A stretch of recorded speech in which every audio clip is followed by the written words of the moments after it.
Ce gars-là est quand même rationnel et pragmatique. Mais ça pose un très grave problème.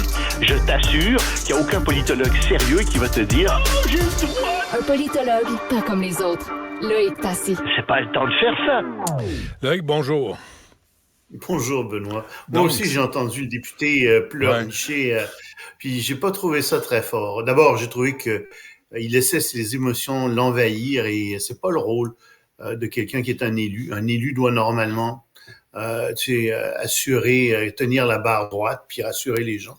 Mais surtout, je me suis dit, s'il veut cesser le feu, qu'il demande dans le sud de Gaza, parce qu'au nord, ils sont en pleine opération militaire, les soldats sont sur place, tu leur dis, on arrête les combats, on arrête tout, on arrête... Non, c'est complètement ridicule de demander ça. C'est quelqu'un qui, à l'évidence, se laisse complètement dominer par ses émotions.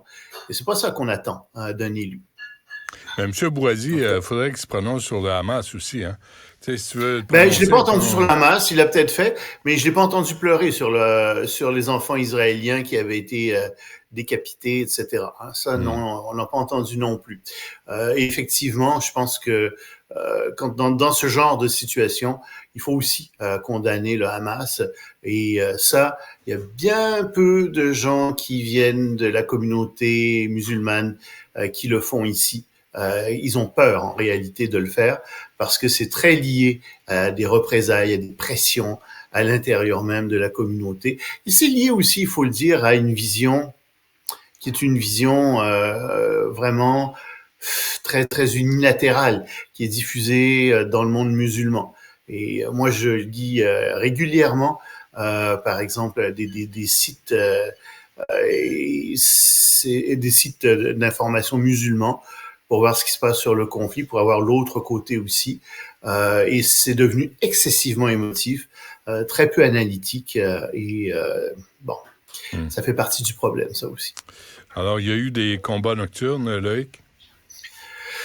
Il y a toujours des combats nocturnes, malheureusement, mais cette fois-ci, des combats nocturnes, c'est évidemment à l'avantage des Israéliens, parce qu'on pense qu'ils ont davantage d'équipement que les combattants du Hamas. Donc, les soldats israéliens sont toujours là, mènent des combats dans les tunnels, etc. On n'en sait pas beaucoup. On sait qu'ils sont aux portes de la ville de Gaza même. Ça, oui, on le sait, ils sont arrivés là. Il y a eu plusieurs incursions de l'armée israélienne dans tout le territoire de la bande de Gaza, mais surtout au nord. Quand on regarde les cartes, on voit même qu'ils ont presque traversé au milieu jusque vers la mer, enfin dans la partie nord. Donc, c'est possible qu'on tente d'isoler la ville de Gaza. Je t'en parlais il y a une semaine, je te disais ça pourrait être une des stratégies. Donc, c'est peut-être qu'au moment où on se parle d'ailleurs, ils ont complètement coupé le nord de la bande de Gaza du sud. Il y a aussi d'autres choses qui se passent qui sont moins drôles du côté israélien, c'est-à-dire que les Américains ont dénoncé les attaques qu'il y a en Cisjordanie contre les Palestiniens qui sont là, qui n'ont pas grand-chose à avoir là-dedans, dans ce qui se passe à Gaza, j'entends, et les colons juifs les attaquent de plus en plus, brûlent leurs maisons, détruisent leurs maisons, attaquent leurs voitures, leurs commerces, etc.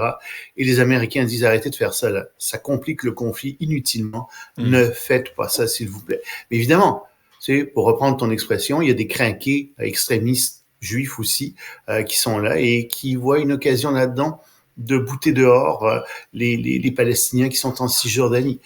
Donc c'est bien terrible comme situation. Et puis à Gaza même, la situation des hôpitaux empire constamment. On se demande comment ça peut être pire que c'était, mais bon, c'est la catastrophe, paraît-il, dans tous les hôpitaux.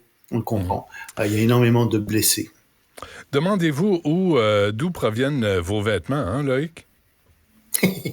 Oui, surtout si vous portez des marques comme Gap, Hugo Boss, H&M, Puma, Adidas, etc.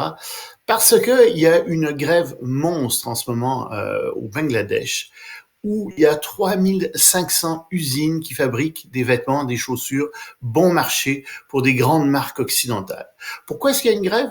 Parce que le salaire des ouvriers, qui est très très faible, hein, c'est presque rien, c'est du genre $100 par mois, a pas augmenté depuis 2019. Et les compagnies ont dit, ouais, on pourrait peut-être l'augmenter. Il y a beaucoup d'inflation au Bangladesh comme ailleurs.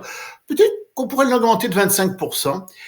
Et les gens trouvaient ça insultant. C'est une grande association d'entreprises qui a dit ça. Alors, ils sont descendus dans la rue et ils lancent des roches contre les usines. Ils ont fait des barricades et ça va vraiment très, très mal au Bangladesh parce que les ouvriers en ont assez de se faire exploiter et le gouvernement là-dessus pourrait tomber. Le gouvernement est vraiment mal pris parce que le gouvernement a quelque chose à dire aussi avec le salaire minimum.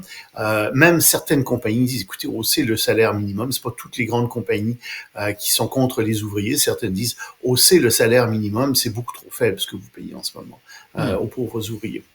Mais donc, oui, ce que tu portes, c'est fait peut-être par des ouvriers qui viennent qui sont au Bangladesh et qui sont payés 3 sous pour faire les vêtements. Possible, hein? Une première en 20 ans aux États-Unis? Ça, c'est vraiment triste. Ce qui vient d'arriver aux États-Unis, c'est que les chiffres sont sortis sur la mortalité infantile. Et cette mortalité infantile a grimpé de 2% aux États-Unis. C'est la première fois que ça se produit en 20 ans. Alors, les experts se demandent pourquoi. Une des raisons, c'est bien entendu que le système de santé américain, on en a parlé à quelques reprises, est un mauvais système de santé et que c'est un système de santé qui se détériore. Donc oui, il y a de plus en plus d'enfants qui meurent à la naissance ou peu après la naissance. Mais il y a pire que ça. Il y a aussi la question de l'avortement. C'est qu'on sait que la Cour suprême des États-Unis a dit que des États pouvaient interdire l'avortement. Alors, qu'est-ce qui se passe, tu penses? Ben, il y a plein d'enfants qui meurent en couche parce que des femmes essaient de s'avorter, ou alors elles soignent pas leurs enfants, ou il y a des complications. Bref, c'est aussi une des conséquences des lois sur l'avortement, cette hausse de la mortalité infantile aux États-Unis. Et ce genre de statistiques, c'est des statistiques qui sont extrêmement importantes à surveiller dans des pays, parce que ça montre que ces sociétés sont de moins en moins favorables à la vie humaine. On l'a vu en Russie, en Union soviétique, dans le bon vieux temps, dans les années 70-80, les démographes suivaient les différentes courbes d'espérance de vie, de mortalité infantile, etc. Et on voyait que c'était des courbes qui décroissaient. On voyait qu'il y avait il y avait de plus en plus de mortalité infantile et que l'espérance de vie se détériorait. C'est un symptôme d'une société qui se détériore. C'est un symptôme qui est très clair. C'est un symptôme, malheureusement, de la détérioration en ce moment de la société américaine qu'on connaît. Tu sais. Très bien. On se laisse là-dessus, Loïc. Merci. À demain. Salut, à demain.